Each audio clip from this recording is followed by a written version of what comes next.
Salut, c'est Shannon. Salut, c'est Anaïs. On est actuellement en service civique au sein de l'association Espiris, basée à Chartres de Bretagne. Et c'est une association de prévention santé et de réduction des risques. Aujourd'hui, on se retrouve pour un épisode spécial de Fait tourner sur le sexe et la consommation. On va commencer cet épisode avec Erel. Je te laisse te présenter. Bonjour, je m'appelle Erel, je suis étudiante à Rennes.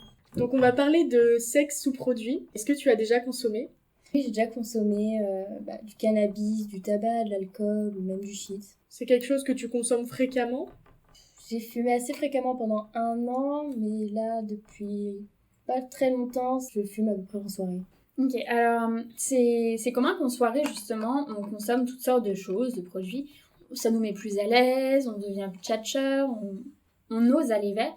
Et puis parfois, on a un rapport sexuel sous produit, justement. Toi, ça t'est déjà arrivé? T'es dans quel contexte?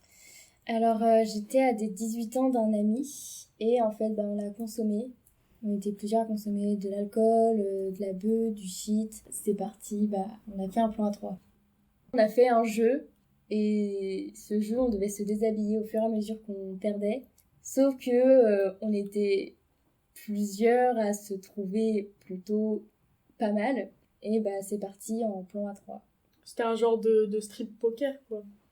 Oui, mais avec un président. Ah, ok. Innovant. Du coup, tu as eu un rapport sous produit avec plusieurs personnes, donc avec 2 personnes, c'est ça? C'est ça, une fille et un garçon. C'était des personnes que tu connaissais ou c'était un coup d'un soir que tu venais de rencontrer ? La fille, je la connaissais déjà d'avant. Et le garçon, je le connaissais pas d'avant. Ils étaient dans le même état que toi, ils avaient consommé eux aussi? Un peu plus que moi, oui. Ils avaient consommé un peu de tout, en fait. Tout ce qu'il y avait, donc tabac, cannabis, shit et alcool. C'était comment pour toi ? Ça allait. Ça aurait pu être mieux, mais c'était pas fifou, quoi. Comment ça aurait pu être mieux ?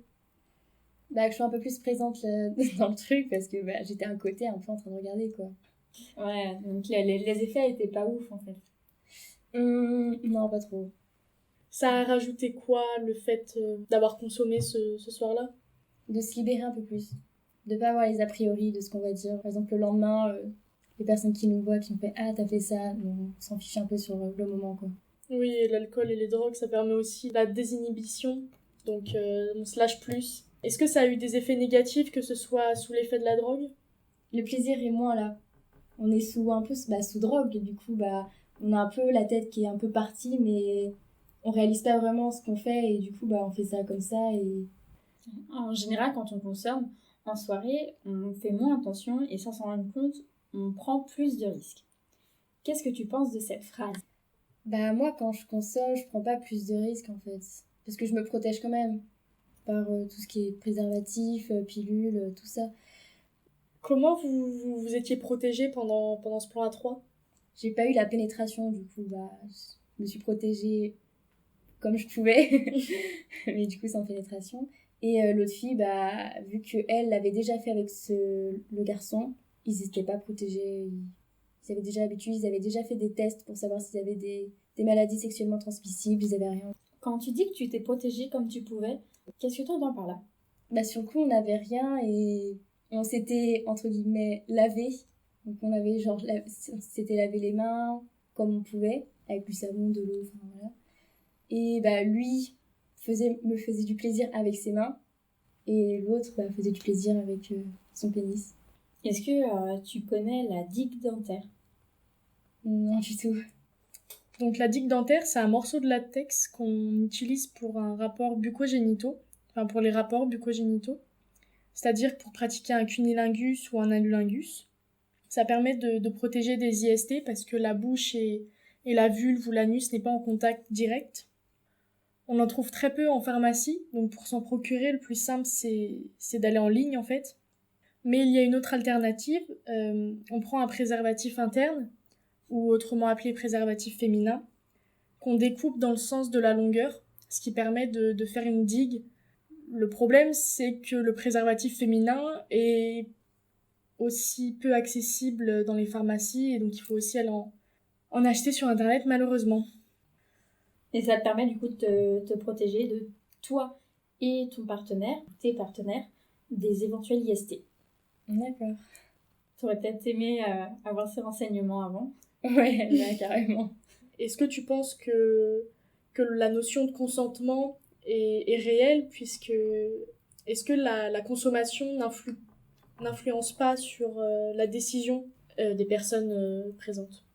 Pour moi, tant qu'on consomme pas trop, excessivement, jusqu'à perdre un peu ces notions, bah, ça va. Enfin, on a quand même le consentement parce que c'est en prenant des drogues, on se libère, on se lâche, on fait ce qu'on a nous envie au fond de nous, au lieu de penser justement aux autres, quoi, ce qu'ils vont penser. Que si on consomme beaucoup trop et qu'on est vraiment mal, il y aura peut-être pas la notion de consentement. Hors plan A3, est-ce que tu as déjà eu des relations sexuelles sous produit? Avec l'alcool, oui. Ça m'est déjà arrivé avec des partenaires pendant des soirées avec des amis où on boit puis on se lâche et voilà. Et il y a des effets que tu recherches justement dans ces moments-là? Que les deux personnes se lâchent en fait. C'est juste ça. Juste ce qu'on a vraiment envie de faire, on le fait quoi. Au lieu de penser à et cette personne, si je le fais, cette personne elle va penser quoi et tout. Juste on a envie de faire ce qu'on veut, du coup voilà quoi. Et ça se passe mieux ou moins bien que si t'avais rien consommé? En règle générale, ça se passe bien. Mais c'est mieux de faire sans quand même. Il y a plus de sensations. Pour toi et ton partenaire? Oui. Est-ce que tu aimerais renouveler cette expérience-là plus tard, dans les mêmes conditions, avec d'autres produits peut-être? Dans les mêmes conditions, ouais, pourquoi pas, ça peut être sympa, avec d'autres personnes. Mais avec d'autres produits, non, je pense pas, parce que les autres produits, comme les tasses, la cocaïne, ça m'intéresse pas du tout. J'ai trop peur que je sois trop dans le mal après, ou que l'autre personne soit trop dans le mal. Ouais, t'as peur des risques, ouais, c'est ça. des aggravations, etc. Parce que du coup, tu t'es renseignée sur les effets des autres drogues? J'ai des amis qui ont testé, ou qui ont été dans des teufs et qui ont vu des personnes consommer, et certaines personnes soit mouraient, parce que clairement ils savaient beaucoup trop consommer, soit ils étaient partis beaucoup trop loin et ils avaient fait un bad trip. Et moi, ça m'intéresse vraiment pas du tout de finir comme ça. Et sinon, au niveau de la masturbation, est-ce que tu t'es déjà masturbée sous l'influence de produits? Non, jamais. Jamais sous l'influence de produits, non. Parce que c'est vrai qu'on parle de consommation et de sexualité, souvent avec une personne, 2 personnes, 3 personnes, avec plusieurs partenaires, mais c'est vrai qu'on parle très peu en fait de sa propre sexualité à soi tout seul. Donc ça pouvait être intéressant en fait de te poser la question. Oui, c'est vrai. Mais non, j'ai jamais testé avec de l'alcool ou des drogues. Ça m'intéresse pas. Ça t'intéresse pas? Toute seule, non, ça m'intéresse pas parce que je sais ce que je veux, donc bon. Eh bien, merci pour ton témoignage. De rien. Merci beaucoup. J'espère que ce témoignage, ce podcast vous aura plu. On se retrouve prochainement pour un autre épisode. Vous pouvez également retrouver nos autres podcasts sur le confinement et la consommation.